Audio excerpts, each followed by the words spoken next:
How's it going, everyone? I am here with my good friend Mathis NFL, and we are going to go over our playoff predictions that we made earlier in the season. One of the last episodes, this was on my podcast, we went over and made our playoff predictions. Obviously, who was going to win playoff games, who was going to win the Super Bowl, and now we are about, I believe, going into week 12 or 11, so we're getting towards the tail end of the year, but you can see a majority of the teams that are either going to make the playoffs, not going to make the playoffs, some in the middle.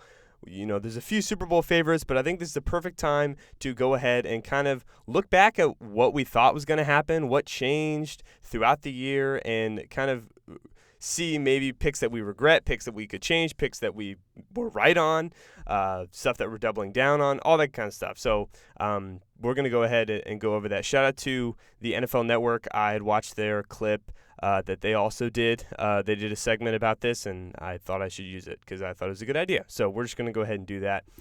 Mathis, how nervous are you for showing your playoff predictions? Because I'm pretty nervous about mine because I was a little disappointed with some of my picks. Yeah, looking back at him last night, it was, I guess, a tad bit better than I thought because I just remembered a couple of the big whiffs that I had in mind, and that was kind of overshadowing, I guess, the big bulk of just the predictions in totality. So a little bit better than I thought last night, but still definitely a couple of pretty embarrassing misses for sure. Let's just start off with a positive note. What is one or two of your most proud predictions? I have two of them. I'll go over the first one, and then you can jump on as well. For me, I would say, at least as a start, the first one that comes to mind is not having the Cowboys in the playoffs. I had them as the 9 or 10 seed, quote unquote, just missing, but pretty solidly out in the playoffs. I was not a big fan of the Cowboys. They definitely got worse in the offseason. That was kind of my thinking.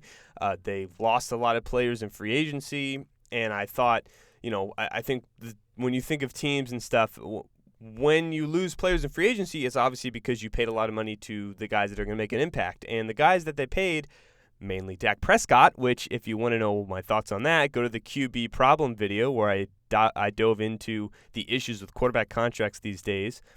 It really takes up a lot of cap space and putting a lot into one guy that isn't going to just elevate your team enough to where you guys can compete. And I know they have had injuries on defense like Micah Parsons and stuff, and that's also someone that they're, paying and is a giant part of their team. But either way, they have no running game. They would have had to rely on the pass a ton, which they did. And their defense was much worse than I thought. Dan Quinn, leaving from the Cowboys to get a job at the Commanders, it seems like he really made a difference. Obviously looking at what the Commanders are doing now and then what the Cowboys are doing now with Mike Zimmer at DC. So I think all that stuff combined with a team that I wasn't very impressed with, I thought would just be really mid. And I had actually some family friends and family members that were like, hey, I watched your video. Why do you not have the Cowboys in the playoffs or whatever? And I was like, I just don't think they're doing it this year. So obviously they're not now, not even close because of Dak's injury. But even when Dak was healthy, I don't think they were making the playoffs, and it didn't look like they were at all either. So that's one I am definitely proud of. Do you have the same thing, or maybe do you have a different one? So I also wasn't super high on the Cowboys. I know that's kind of one thing that we were kind of aligned with when we were making these predictions. But I would say, just to be a little bit different, not use the same one, I would say my most proud, I guess, prediction is just not buying into the hype of the Titans and also having the Giants as the worst team in the NFC, because I have all my kind of like teams listed from playoffs to 8 to 16. I had the Giants last, and I think the Giants have a great chance, especially now with releasing Daniel Jones, being the worst NFC team this year, and also just the Titans. I guess that's a little bit of a reach. I mean, there were some people that were like, man, the Titans, maybe they can compete, be like a dark horse wild card team. I never foresaw that. I had them as one of the worst teams in the AFC, and I think, again, they're going to be one of the worst teams in the AFC. So I would just say nailing a couple of those predictions. I guess they're not like, wow, that's just such an amazing, prediction, but I'm pretty proud of just getting at least, I'll give myself some credit for that.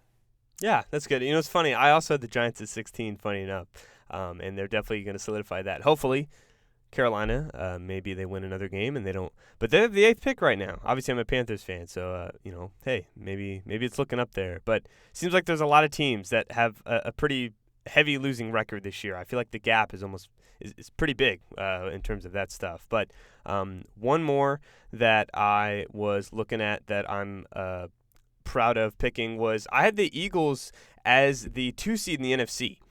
And I think I liked that because I feel like there were a lot of talk about the Eagles obviously being a potential, wild card because you had teams like obviously a lot of people like the Commanders, which is valid now. The Cowboys obviously had some talk, and I know the Eagles definitely were up there, but it was not really a guarantee. And if anything, if they won the division, I think a lot of people had them at 4 and playing the hard wild card team just because of their collapse last year. I kind of put it down to, I think the coordinator change was the biggest thing for me. I loved their draft. I followed the draft a lot. We obviously do a ton of draft content. We're going to record one actually as you're watching this, so go check it out on Mathis's channel, Mathis NFL. But I loved their draft this year, and I thought there were guys that could produce right away, and that's happening on the most important position that they needed, which was secondary. Quinion Mitchell, Cooper DeJean, been awesome, Jalen Carter, all these young guys they drafted because they have the best GM in football, in my opinion, and Howie Roseman. I just thought, along with the coordinator change, would help them just get back to where they were before when they were looking like a great team, and that's kind of been the case. I'm not saying that they're going to make the Super Bowl or anything, for sure, but as the 2 seed, I had them for sure in that conversation, and I think a lot of people didn't. So that'd be one more that I'm proud of. Do you have anything else for this segment? I would just say, or what are your thoughts on that as well? Yeah, I would just say overall my NFC predictions so far look pretty good. Definitely way better than my AFC ones, but I predicted at least, I feel like you can pretty much put in concrete that the Eagles, Lions, and Falcons will win their divisions, although the Falcons have been kind of choking. Maybe the Buccaneers have an outside chance, but I still think those 3 teams will win their divisions. I predicted that. And then the Rams were my 4th division winner, and that's going to come down to the wire as well. So it's still an outsider chance with that. So I'll just say my NFC predictions, getting the division winners right. I definitely believed in the Eagles as well this year for all the reasons you just mentioned, and not being high on the Cowboys, and also take into account that there hasn't been a repeat winner in the NFC East in the last 20 years. So I was like, okay, It's got to be the Eagles this year because the Cowboys and Eagles have just been flip-flopping for the past 5 years. We'll see with Washington now, though, if maybe next year they can take the division crown. But yeah. Yeah, now let's get to 1 or 2 that you regret. I definitely have a few that could take the cake here. Honestly, I agree. I feel like the NFC was a little bit easier. I still didn't get as much right in the NFC as I would have hoped, but majority still are. There's a few teams down there that I do, was kind of like, maybe I could have had better thinking here or that. But I still want to keep it in perspective and kind of view okay, just objectively, what was this team looking like? Because I think sometimes teams can just overperform and people will be like, oh yeah, I totally saw that. And it's just only the fan of that team, because they just have a blind view to it. And sometimes they're right. But in this case, one that I'm not going to include here is the Vikings, because I do agree that I think their team looked very good. I was not really a believer in Sam Darnold, let alone them being a team that would for sure be in the playoffs. They're looking maybe the 5 or 6 seed. If I would have had him in, it would have been 7, at the peak. So, I'm just objectively not going to have them there. But something that I will put down in terms of what I regret, and this is a very bad one, is not having, and I think you have this too, not having the Bills in the playoffs. And that is the biggest thing. Some people are probably going to click off this video right now just hearing that. Let me explain. The Bills changed a lot. They just changed a lot, and they added in the draft, and it was a lot of just fine players. Fine. Some might be starters, some won't be. It was nothing special, and their receivers were really depleted, and I just thought that they would obviously be in contention for sure. But I thought their division was going to be much harder than it was. That was the biggest thing. If they were in a different division, I would for sure have them in the playoffs. If they were in, let's say, the AFC South with the Texans and everything, I think they would for sure be a playoff team there, even before in the prediction phase. So I thought their division would be hard, so they'd have to win more tough games. And just the thinking of They lost a ton, so Josh Allen's going to have to do a ton more, which is okay, but one that obviously leaves you open to injury. More injury if you have to do more, basically. You have more chances of getting hurt. And just his history, I mean, there were, even just last year, like, he didn't win MVP because of the interceptions. I mean, if he just cut down on the interceptions a good amount, he would have won MVP. And I feel like there would have been times where could have just lost them games. He may have had a great year, but they would have gotten so many shootouts. Their defense maybe wouldn't have kept up. I'm also not as big of a fan as their head coach in Sean McDermott. I think he's kind of been able to be saved by their talented quarterback. And by the way, I think that's been kind of shown. If you remember that Texans game, they totally could have won that game in the later regular season, and he just botched it completely. 3 passing plays in a row when they could have just ran the ball out. That was terrible. But that's kind of the reasons why I understand now. Sometimes if you just have enough, if you just got enough around that quarterback, they can help you, elevate. And I feel like I didn't give Josh Allen enough credit and the team enough credit around him. So I do apologize to Bills Mafia. You guys are very, very good, obviously, in that contention. I don't think you're the favorites for the Super Bowl. I think there's 2 other teams that I would prefer, to be honest. I'm not as high as the Bills, but that's definitely mine. My number 1, at least, is the Bills not being in the playoffs. Yeah, that's got to be mine as well. It's just aging so poorly that you just can't put another one ahead of that. That's what we got to do next year when we do these predictions. I think I told you this. We can't. There's just no way we can mirror the same. I don't know. I just think this was such a crazy prediction, kind of looking back. But I guess at the time, I mean, I understand your kind of rationale. I think if the Jets and the Dolphins, were better this year, it wouldn't look as.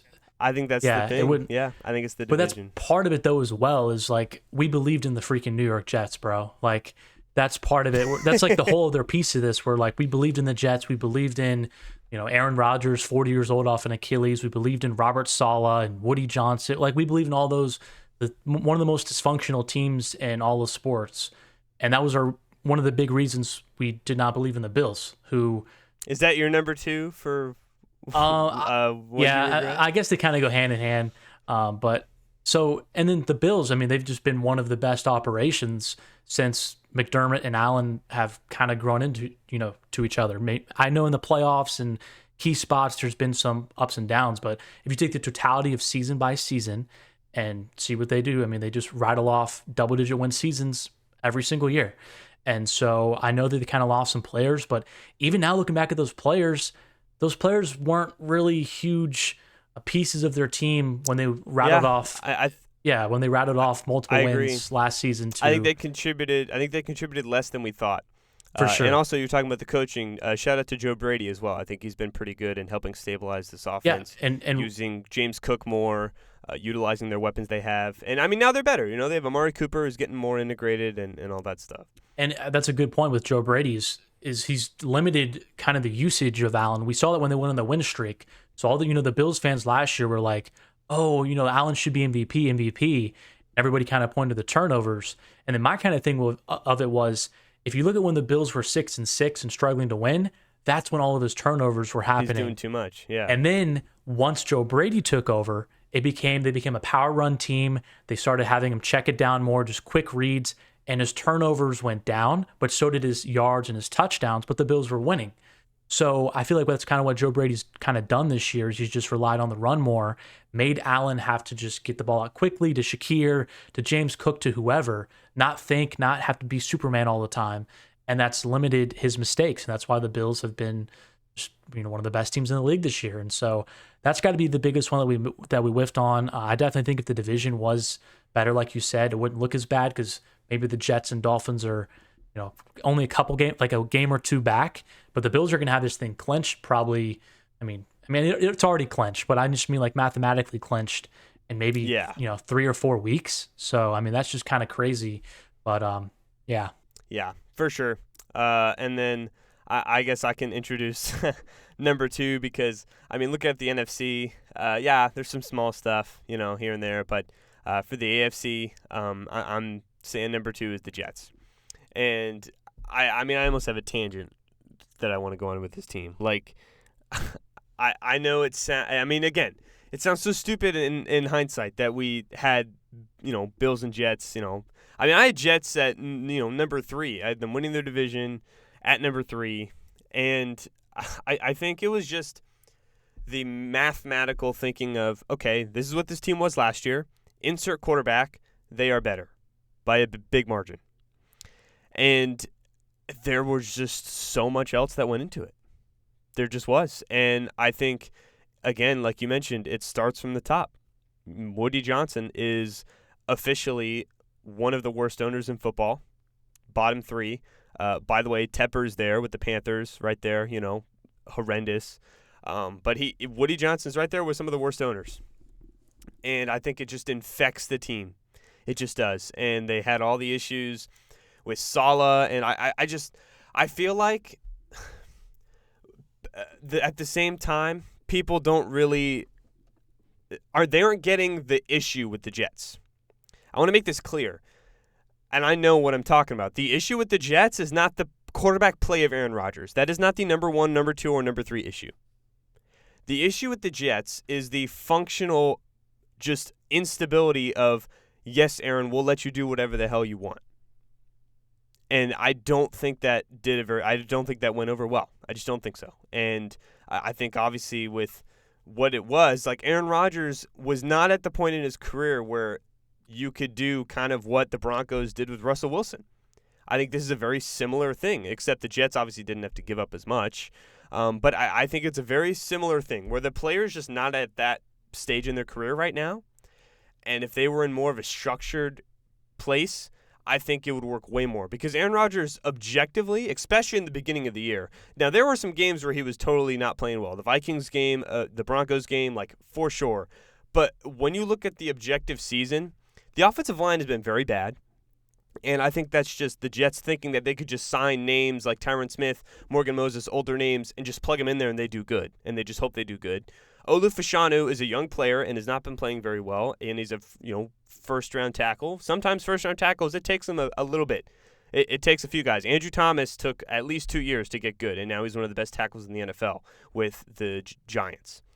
And they just really, I think, didn't have a good offensive identity, and the coaching, I think, is what it is. I mean, the coaching has not been good at all. And I think with Saleh, I think the defense was a little bit better. But it still was disappointing. I think if Saleh was still there, the defense would have got better, for sure. But the coaching's been really bad. I think we underestimated that. The defensive talent obviously has been reflective of that in terms of the coaching. Hassan Reddick obviously hasn't been there at all, and that kind of hurt them in the beginning of the year for sure. But their secondaries and just defense has taken a step down. Quinnen Williams, the only relevant guy on that D-line. The offensive line's not been amazing. Breece Hall in the first half of the year was terrible, like very bad. I don't think people realize. I went over it. Like he was fumbling, not playing well. Their receivers were dropping a bunch of stuff. I feel like I want to say they're getting better, but it doesn't matter anymore. I mean, they just lost to the Colts. Like it's just they look better from the beginning of the year, but it doesn't matter. It doesn't matter, and I'm really worried about, for this team's sake, what direction they're going to go in. I almost think they might just have to just say, all right, we got to just restart and find a new quarterback coach and everything. Will that mean that Rodgers – or does that mean that's going to happen? I don't know. Is Rodgers going to be on a new team? Who knows? But I think it's really hard to predict all the stuff that happened, But I know some people – did predict it just because of the player that Rodgers is, but I think they kind of fell into being right about it. And I think the optimism from Jets fans almost they reeled me in just because you couldn't say they were wrong with the stats they were bringing up and everything. So it was a long tangent, but I think mine's got to be the Jets at number or winning their division and everything as at least the second biggest regret. Yeah, so a couple of things on the Jets. I mean, I kind of just had that hand in hand with just having the Bills out because that was one of my bigger rationales. I just think we undervalued coaching. The Jets, unarguably, going into the season, had the worst offensive coordinator in the league in Nathaniel Hackett. Their staff was just not good. I mean, even Robert Saleh, you can say he's a good defensive coordinator. He hasn't proven anything as a head coach. I know maybe No. he's had, he had Zach Wilson. That's fine. But he still hasn't proven anything as a head coach. And I think Rodgers, I don't think Rodgers is the same player, which, I mean, that's not really a big surprise off his injury at his age. I still think, I mean, if you just watch him sit in the pocket with his arm, he's still got his arm talent. I think the biggest difference is just his movement, because when Rodgers was winning MVPs, when he was a stud for the Green Bay Packers, the biggest thing that he could do that players like Peyton Manning or Tom Brady could not do is when the play breaks down, he could kind of get out of the pocket, move around in there a little bit, and find people open down the field. And he just can't do that anymore with the Jets. His movement is just not the same. I think even Devin Godchaux maybe, or it was someone on the Patriots said, like, it's kind of sad seeing him like this because I could like run after him and catch him.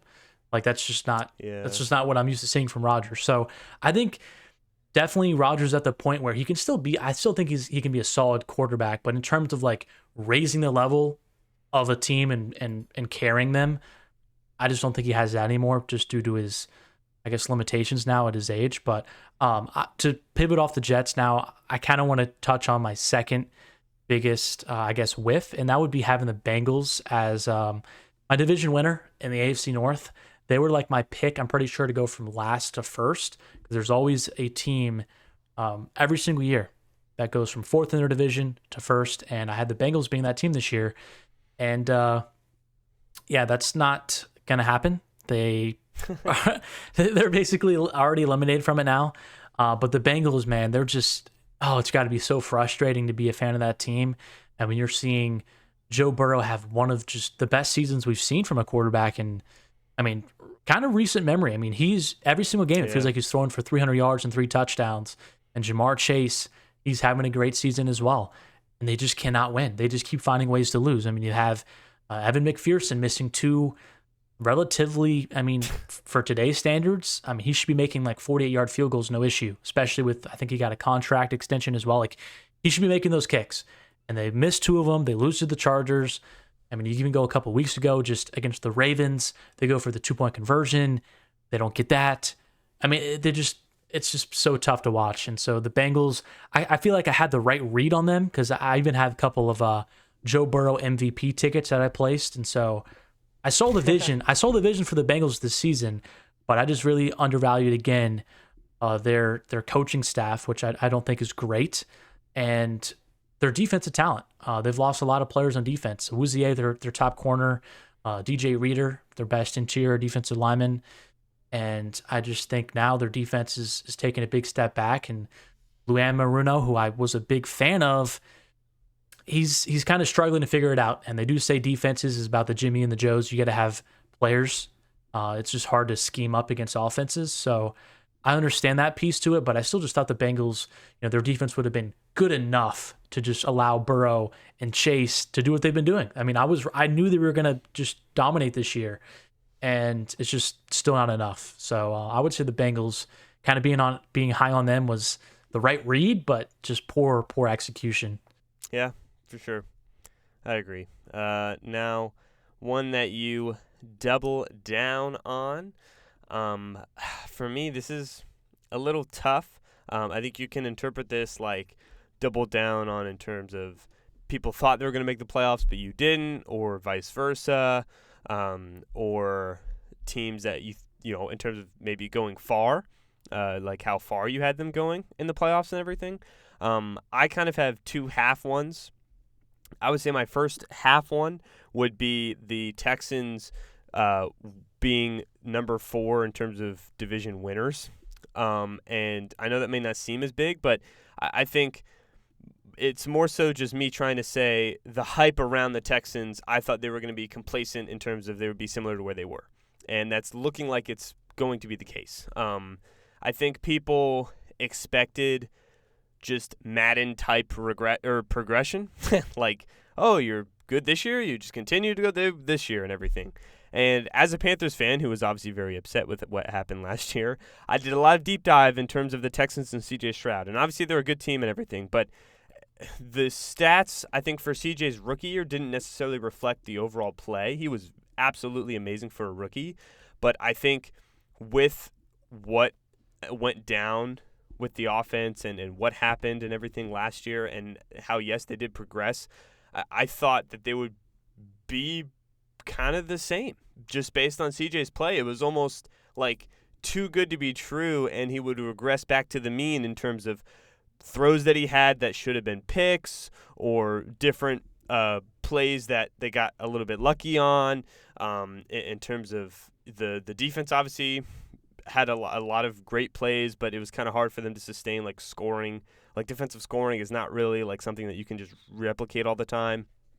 And again, I'm not trying to crap on them. They're a good team, but obviously we look now, they're not the number 1 or number 2 seed like I saw happening. I mean, I did see people agree with me. Obviously, I'm not saying the majority, but it was absolutely like CJ Stroud MVP talk and them being like a top 2-3 seed and making the AFC title game, and if not, like for sure being a divisional round, and they could still all do that. But I was a little more skeptical, and I do still think I double down on the play of CJ Stroud, not fully regressing, but kind of being like, hey, there's not this progression that people necessarily think. I understand Stephon Diggs has been out and Nico Collins has been out, but even when they were on the field, they weren't like dominating or anything. They were playing very well, looking like a very good team, but not MVP caliber stuff. And I think it kind of shows who the MVP of that team really is, and that's Nico Collins, because he's the most efficient receiver, top 3 in terms of efficiency for 2 years in a row. And when he's been on the field, Texans are amazing. When he's off the field, they're not as good of an offense, and they still have guys like Tank Dell, Joe Mixon, and all that stuff. So that's kind of my half one with the Texans. And then the other one, I guess I would say, would be, I mean, you could have Kansas City at the top, but I feel like everyone kind of had them at the top. They're kind of just underperforming. So I guess I would say I'm expecting a 49ers bounce back. You, I think, were pretty smart, and I like this pick in terms of you did not have them winning the division. You had them making the playoffs. I think we both expected a regression. I did not have them in the NFC title game. You definitely did not. We had the same thinking, but you went kind of more, I'd say, blunt with it, and went further in terms of them not even, I don't think, winning a playoff game, which, I mean, at this point, that division is crazy. The Cardinals, I believe, are winning it now, but you have the Rams who've been injured. The Seahawks, obviously, are kind of there. The 49ers. And I think with McCaffrey back, I know they don't have Ayuk, but it's not. I don't think he was very valuable to the offense anyways. I think it was a bad signing. I think they could have just plugged in Juwan Jennings, Ricky Pearsall, and boom, you save all this money. So I think it's looking back as a really bad signing because they're just not going to use him enough. But I do think the 49ers are going to bounce back and end up winning this division. I do think that's the case. It's going to be a little bit of an uphill battle, but I think the talent is just too good. I think Kyle Shanahan, it's going to be it just would be hard for me to see them really collapsing when they do have these guys still there, like, and the coaching is still there and everything's still there. Like, if the main pieces are there, Fred Warner, Nick Bosa, CMC play on the field, I think he's done more having less around him in terms of what he did last year, which he just kind of used who was around him, and that was kind of it. Didn't really have to do a lot, and when he had to do a lot, it wasn't going to go well. But you're kind of seeing that now a little bit, and that's why they're in this position. But I do think they're going to have a bounce back and win that division. That's just my opinion, but it's very possible that they don't end up doing that. So those are kind of my two things that if I had to pick, ones that I would double down on. Do you have one or maybe two that you're thinking of? I think I would say my NFC Championship matchup, I had the Lions over the Eagles. I'm not sure if that was yours as well, but I think Yes. I think we're on a collision course for that being the matchup. They look like by far the two best teams in the NFC, and I just think the Lions, man, I mean, how impressive are they? I mean, it just seems like every week they're blowing out a team. I mean, they went into Green Bay a few weeks ago and, I mean, pushed around the Packers as well. So the Lions, I just think I just can't be more happy for them. You know, as a fan of a poverty franchise as well, it's cool to see a fellow, I guess, former poverty franchise kind of turn it around and now become, you know, one of the most dominant teams in the league. So the Lions, I think, I'm still a little bit worried, I would say, about the Detroit curse. Just the Lions just never being able to just get over the hump. Bobby Lane, yep. But I mean, they're so good. They're so well coached as well. And this might be like their last real season because Ben Johnson could get a head coaching job. Aaron Glenn, both their coordinators could be out the door, and so you kind of never know how that will impact a team. So this is kind of all in for the Lions here, and it just sucks that Hutchinson had to get hurt because, man, if they had him as well for this run, I guess he could come back for the Super Bowl, but I mean, having him for like the playoffs as well, the Lions would, I mean, they would just be such a big favorite, I think, to come out of the NFC. But I think that's what I would say right now. The Lions over the Eagles, and that just being one great matchup in the NFC Championship game. Yeah, if that happens, that'd be very interesting, and I would hope the Lions would win that because I also want them to go far and win and succeed. Now, one or two that you wish you could change. AFC is just filled with these, to be honest, but going over teams that, kind of I haven't talked about yet, one that I'm just kind of like kicking myself, I'm like, oh my gosh, is the Jaguars. Yes, you can make fun of me. I had the Jaguars in the playoffs. I believe the owner, Shad Khan. This is the best team that we've had in my history or whatever. And when I looked at it, I mean, I couldn't say they were wrong. And I think part of it is just me really believing in Trevor Lawrence a lot, really believing in his progression this year, and believing in the change-up, yes, they had at wide receiver, but it being maybe a little bit more efficient. They signed a few guys on defense. I know their secondary wasn't great, but I thought their pass rush was going to be pretty good. Trayvon Walker taking a step up. And it's almost weird because some of that stuff I think isn't wrong, but I think they kind of got a little bit unlucky with just a tougher schedule, and they did lose a lot of close games. But I think the coaching, again, it seems like that's the pretty big deal. I mean, offensive coordinator, I should have put more emphasis into that. In terms of just who's actually going to be calling plays. Is it Press Taylor or Doug Peterson? Well, guess what? Neither of them have been good. Doug Peterson, if you've watched anything of him being on the mic, he just sounds so done, and it's crazy. He'll be gone next year, obviously. But it's hard because, honestly, I could see next year. I could see myself putting this team in the playoffs next year because there are obviously rumors with Bill Belichick, and maybe they get another great coach or something because of Trevor Lawrence being there, and I still believe in him. Maybe that's a fallacy. Maybe it's like the Kyle Pitts thing where this is the year that Kyle Pitts breaks out or whatever. But I could still see myself doing that for next year, but I think for this year I should have been more keen on the play calling and how it was going to go. And I think the offensive line has obviously not been as good, but now they just traded Cam Robinson. They're obviously in full tank mode.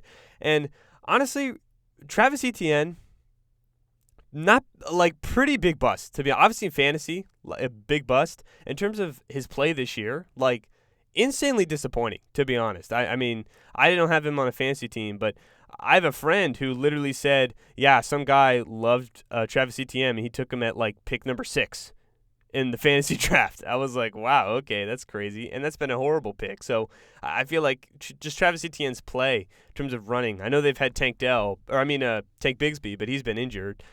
So stuff around him hasn't been great. So that's one that I'm kind of like, dang, I wish I could just slip a different team in there.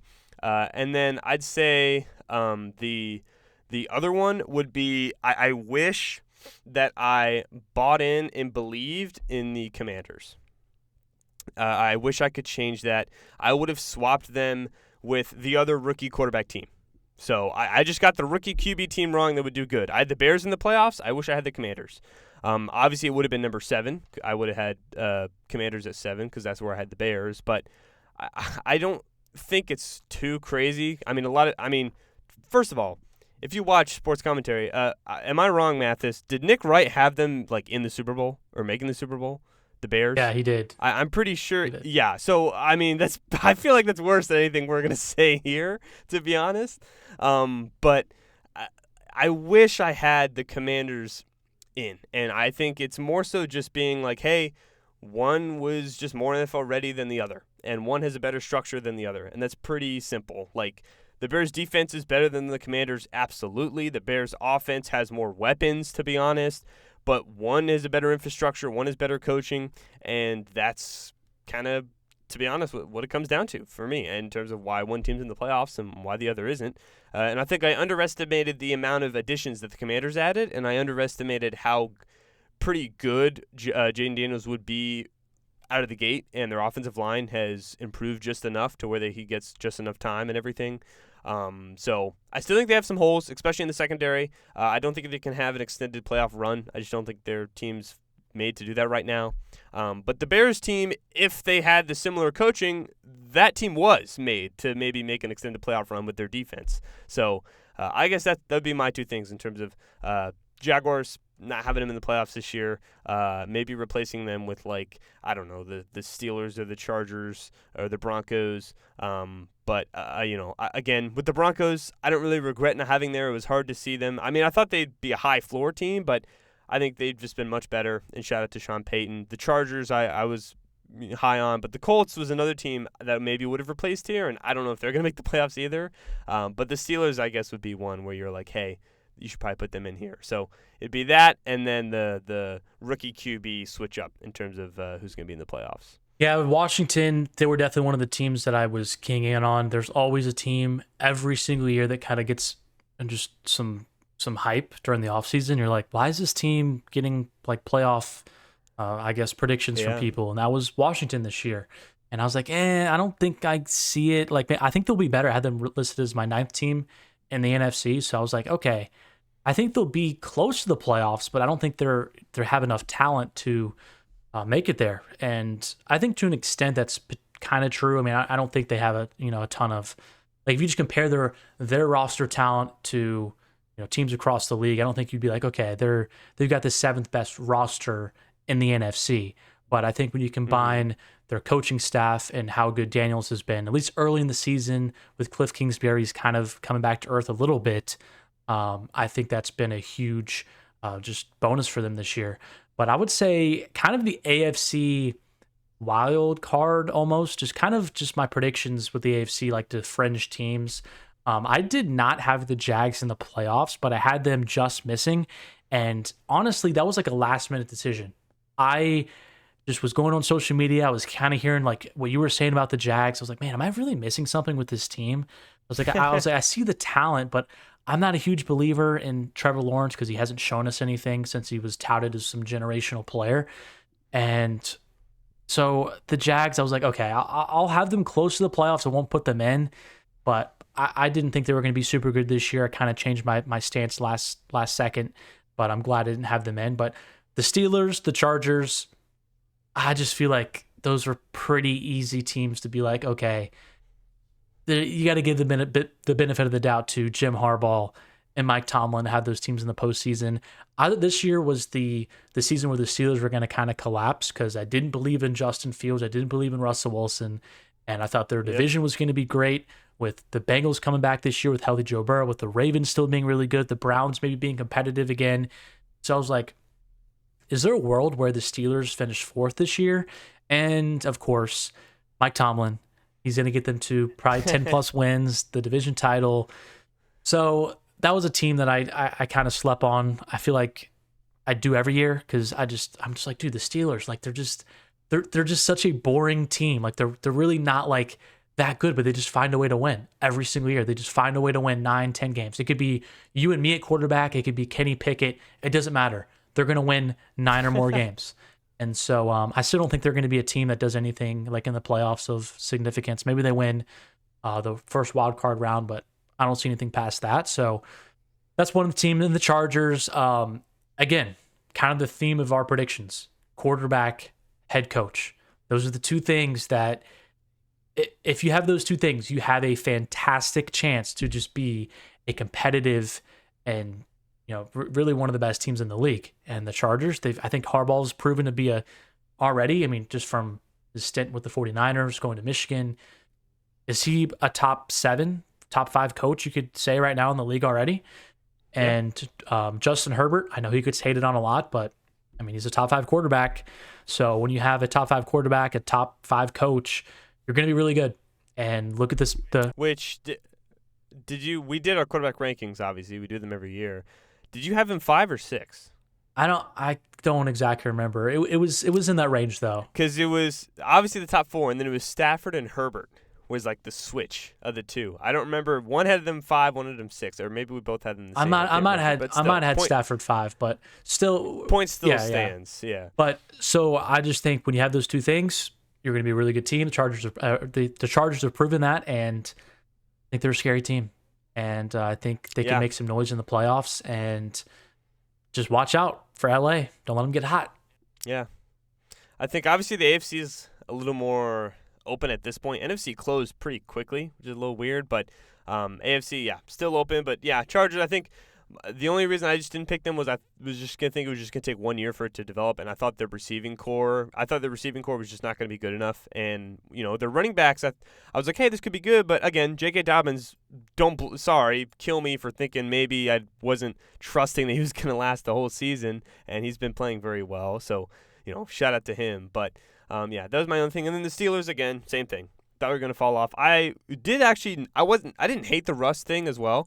It was more so I did think it was going to play. Even during the season, I was more of a fan of playing rust than Justin Fields just because of the way Justin Fields plays. I don't think it, at this point, is substantial like football. And, to be honest, while they have been better, I think the ceiling is a little bit higher just because of the, just ability to get more from the passing game.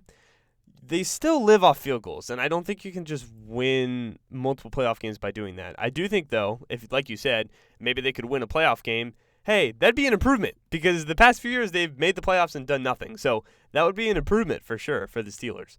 But that would be that. And then one or two that won't happen, but you aren't mad at picking and you're living in this fantasy world. You're like, hey, this is still going to happen. This is where I had the Bengals. I had them under here because I had them at number 2. I had them making the AFC title game as well. And I still am not mad at myself picking because guess what? The offense, like you said, it's been great. Joe Burrow has been playing like an MVP. It's been amazing. The defense has been horrendous. It's been horrendous. So bad. The offensive line, shocker, for the 10th year in a row, not playing how it should or as good as you'd think. T. Higgins has barely been healthy or playing, and he's just been playing super well. Their running backs, like, starting off the year with Zach Moss, who's just, like, so mid. Chase Brown's been playing better as of late, but still nothing, crazy or anything. And just the coaching, like, I just feel like it's a similar opinion to where I feel like he kind of fell into Joe Burrow, Zach Taylor. And I think he's going to last longer than he should, to be honest. I think he's going to last longer than he should. And I feel like when you get to points like these, it doesn't seem like he's a coach that's really going to galvanize people and get them to come together or whatever. Like, I feel like when they go down, it almost feels like an explosion. When they're up, they're going up and they're doing great, and he's, good for them. But and when they're at this point, it doesn't look good, to be honest. And, I mean, I don't know what their projection or percentage chance to make the playoffs is. I know it's low. I know it's not 0, but I know it's low. I mean, the offense is just so good. And Joe Burrow, I feel so bad for him. And now we're going to see what happens in the offseason. They're going to lose one of Trey Hendrickson or T. Higgins. So they're going to get worse with star power. Maybe they'll get better through the draft, maybe through free agency next year. But that's one where I'm like, it's not going to happen, but I don't care. Like, I still am like, hey, these guys could have done it.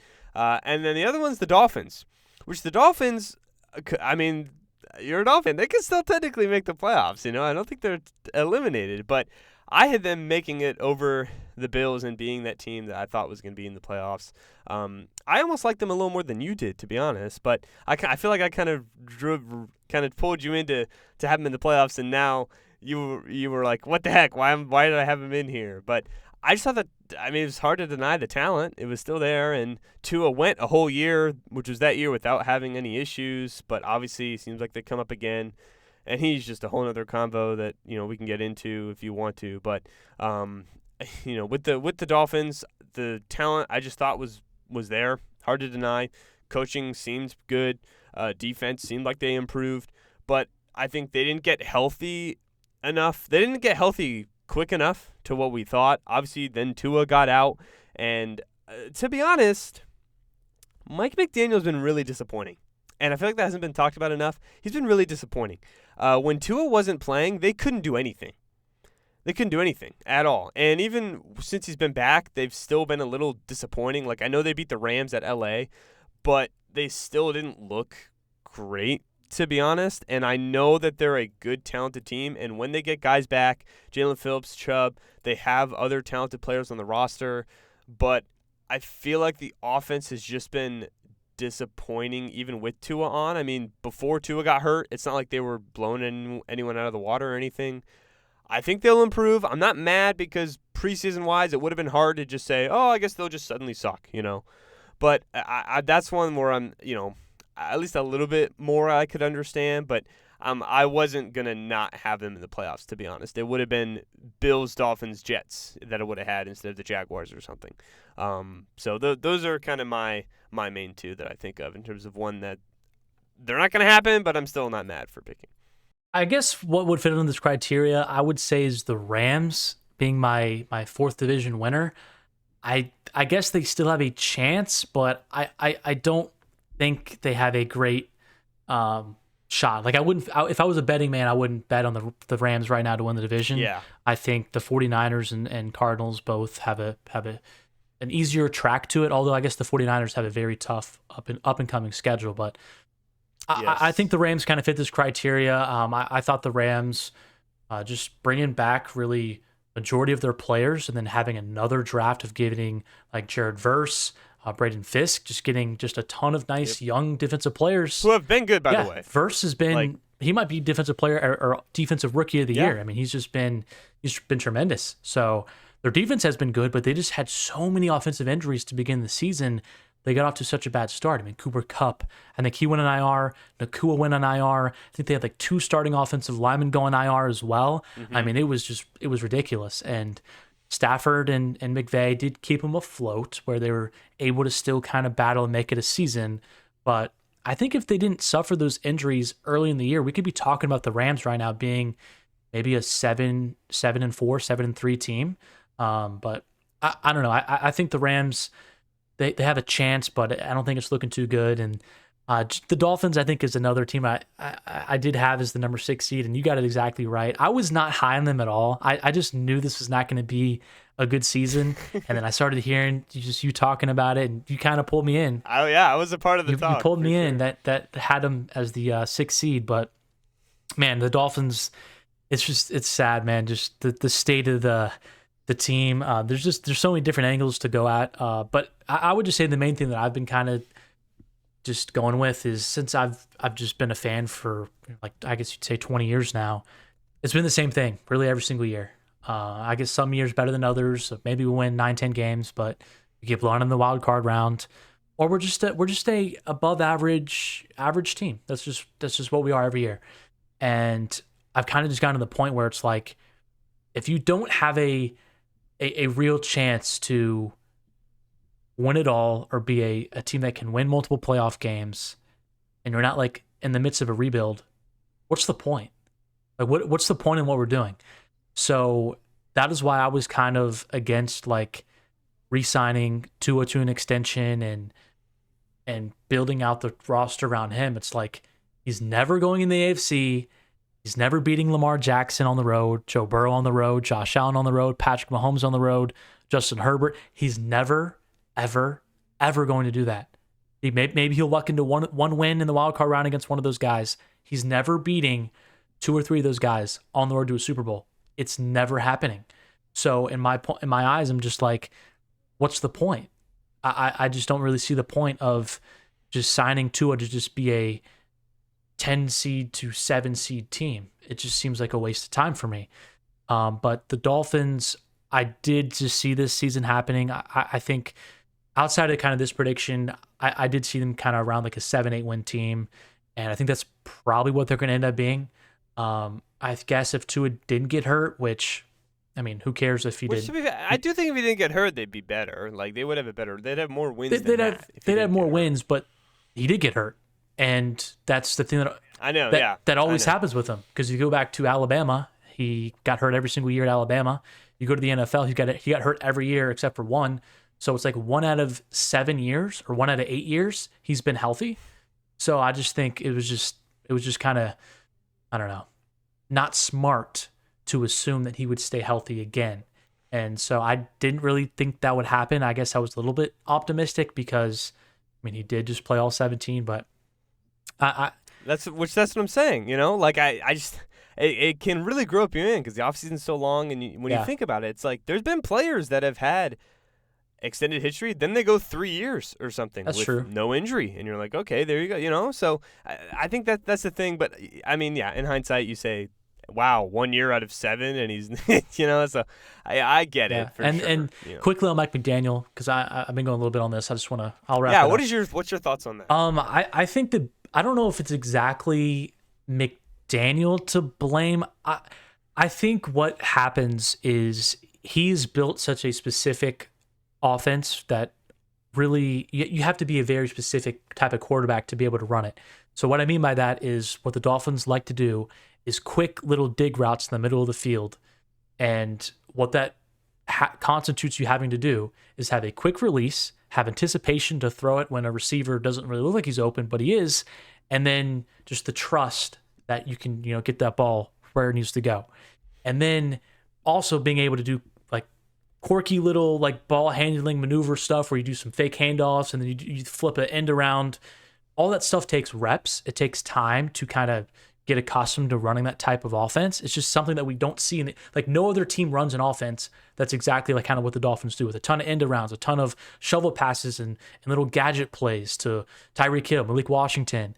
And then you don't also have a quick passing game like where Tua's just saying hike and then he's throwing a quick little pass. Like all those things are just not a traditional offense. And so when you have backups like Skylar Thompson and Tyler Huntley and Tim Boyle, those guys can't run that offense. Now the criticism of McDaniel is he didn't change the offense to be more for those quarterbacks. He still wanted to run what Tua was running, and that's a problem because those guys are not Tua. They don't have the skill set of Tua, and they can't run what Tua runs.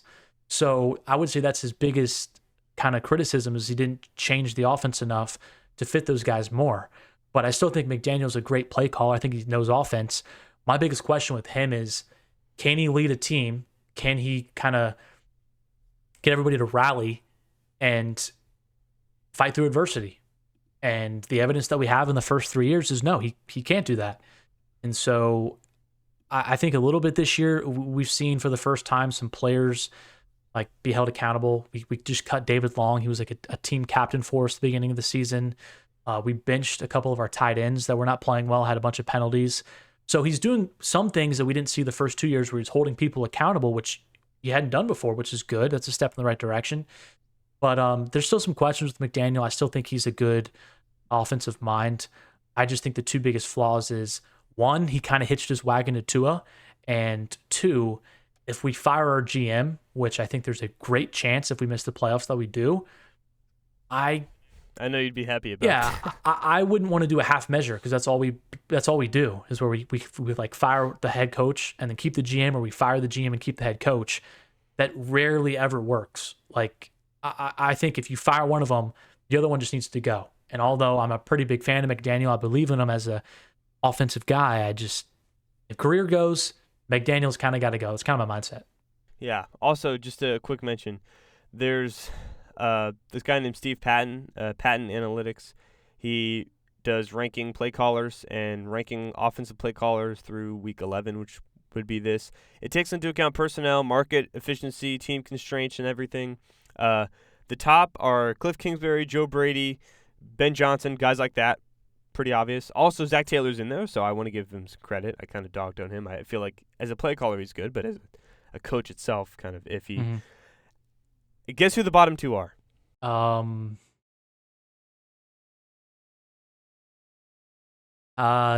The Jets offensive coordinator. Dave Canales, Mike McDaniel. So, I mean, now I will say one of them has been literally number 1 or 2 previously, which was Mike McDaniel. So, again, it's not like you just forgot football. I just think there's been some sort of, like you had mentioned, in terms of guys who needs to play and everything, and you can't say you just forgot it, but feels like when they're up, he can just push you and skyrocket you, and you're going to be like, oh my gosh, insane. But when you're trying to, like you said, galvanize guys, get them up and everything, it almost doesn't matter what you do. It almost doesn't even matter. And I feel like, again, part of it is probably because of, obviously this isn't all taken into account when Tua was here. Because I think, like you said, you need a certain guy to do it. And I think he was just doing the same thing without, Tua there. I mean, I drafted Jalen Waddle in fantasy. Terrible decision. I thought he was going to be really good. And he's been so disappointing. And he's been like so mid. That's a whole other thing, too. I know, That's a quick thing I guess I just want to finish on. It's like when you say like the roster talent, I think a lot of our talent is just so overrated. Like Javon Holland is always talked about like one of the best safeties in the league. He's not one of the best safeties in the league. He's been routinely hurt the last 2 years, and the thing that separates like elite players from good players is just being able to make impact plays. He doesn't make many impact plays. So Holland's overrated. I think Jalen Waddle's massively overrated as well.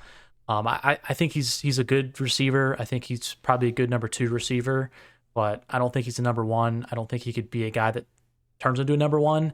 He just seems like a very soft player. Like, I don't like calling people soft, but it's like every game he'll take a hit and he'll have to go out for a couple plays, like because he's just shooken up. Jeez, I can't deny anything you're saying, even though I'm like freak. I'm like, oh my gosh, this is hot because I love Waddle, but I can't. I don't want to. The other thing is, say anything. He doesn't seem like he like most top receivers. They're like, I need the ball. You're throwing me the ball. Like, I need my targets. Complacent. He just does not. He doesn't seem hungry like for those catches. It's like it's just weird. And Tyreek Hill, you would think he does, but I feel like at the point where he's 31, got his bag. I don't know. Obviously, I think I obviously they're both talented. I know. I do see that, but I mean, I'd like to tell you. Do you want to know who your highest rated like pass catcher is? Jonnu Smith. Yes. Yes, a 30-year-old Jonnu Smith is your best rated pass catcher. So, I mean, it's yeah, I don't know. It's definitely interesting. I mean, you got Teron Armstead, guys like that. Jalen Ramsey is obviously still very good. You still have good players and everything. That's kind of about it, yeah. I mean, like our probably second or third best player on defense this year is 38-year-old Calais Campbell. So, yeah. I mean, that should kind of sum it up. Yeah. But, yeah, I mean, yeah, that's kind of been their thing. Obviously, Panthers, yeah, we suck. Who cares? But there was no expectations there. But, yeah, that was our insane playoff predictions. I do think we will be better. I think, obviously, you can feel free to roast us, but I'd love to see any of you guys go ahead and publish all this stuff for you and then reflect on it. I guarantee you can't do it because some of you can't handle it. So if you'd like to go make fun of us, go ahead. It's open, but just letting you know, you'll have more validity if you have a channel and I click on you and I see you going through playoff predictions at the same time, before the season starts. I'm telling you, everyone's healthy. Everyone's going to be good. There's optimism. There's so much different stuff to take into account. It's almost not really necessarily like using a ton to really make the predictions. It's almost just, again, a prediction. There's not a ton to take in because stuff hasn't happened yet.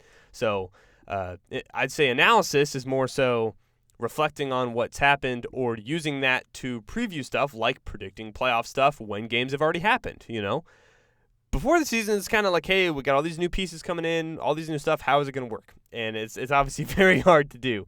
But I will say for both of us, I think the top mainly we got right. I mean, our Super Bowls, you were on it earlier than I was because I was a little scared. But it was Chiefs-Lions. I had Chiefs-Eagles in the beginning. I changed it to Chiefs-Lions before the main season started, and that's been our main thing. And I think those are still the two favorites right now. So, hey, at least we can end it off with the guys that we thought were going to be at the end of the road. It's looking like that's the case right now. And if I were to say we were to give predictions right now as to who's going to be in the Super Bowl, I would say it's going to be the Chiefs first, the Lions or the Eagles, and I would say Lions over Eagles.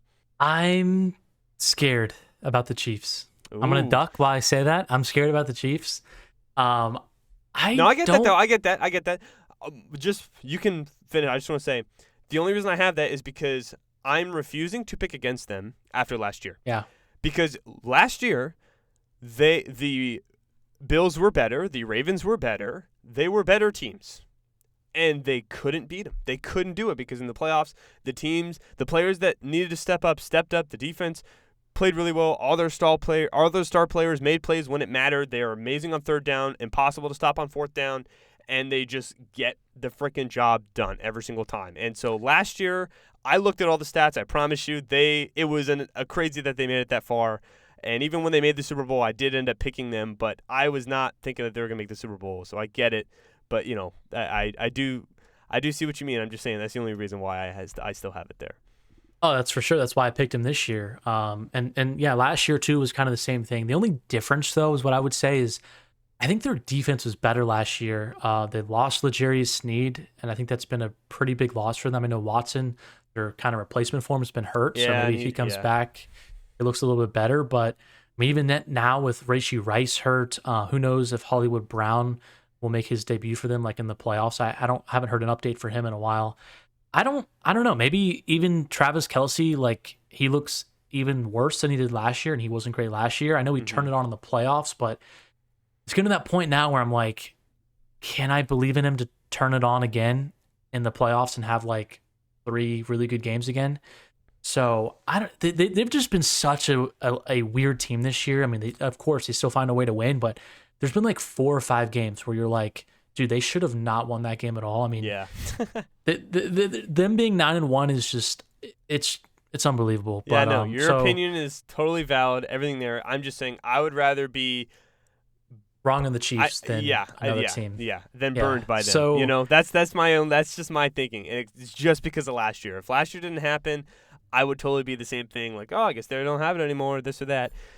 I would differ though. I do think that the Ravens are the bigger threat. I know you think the Bills are. I personally would have the Ravens if it wasn't the Chiefs. You have the Bills. I just don't think the Ravens defense is good enough, and I don't think Lamar Jackson has proven he can be good in the playoffs. So I'm not going to pick the Ravens. I think it could be the Bills' time, which I guess I'm kind of making up for my preseason prediction. But I don't know, man. I just think it's kind of one of those years where everything's kind of humming for them.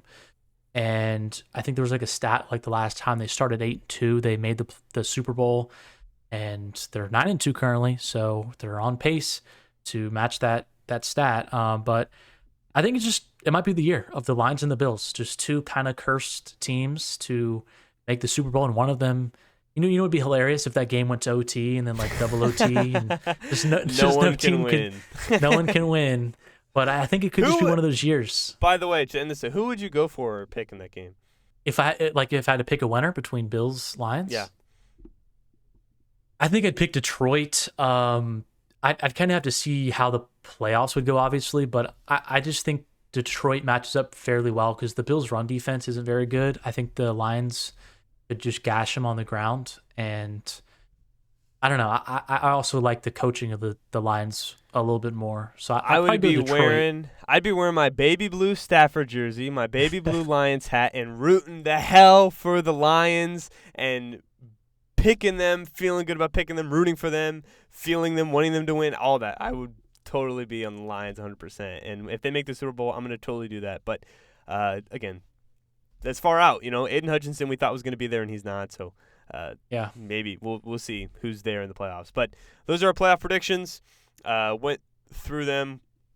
Go ahead and check out Mathis's channel, Mathis NFL. We're going to do some videos over there, and we'll do more draft content as the year goes on. Check out my videos down, the QB problem. That's a good NFL video. And if you want to see college basketball prediction stuff, I have made a ton of videos with that as well. And I have my own podcast, Stoneheart Sports. It's not on YouTube. It's a general podcast. Get it wherever you get your podcast, Apple Podcasts, Spotify, any of that good stuff. Do you have anything else from Mathis for us? No, it's just a pleasure. It's always good to have a little conversation on here. Yep, for sure. All right, we'll go ahead and we'll probably come back when the playoffs actually start, and we'll go ahead and give our predictions for when the playoffs actually occur and when the field is set, and we'll see who wins the Super Bowl this year. So thank you guys for watching.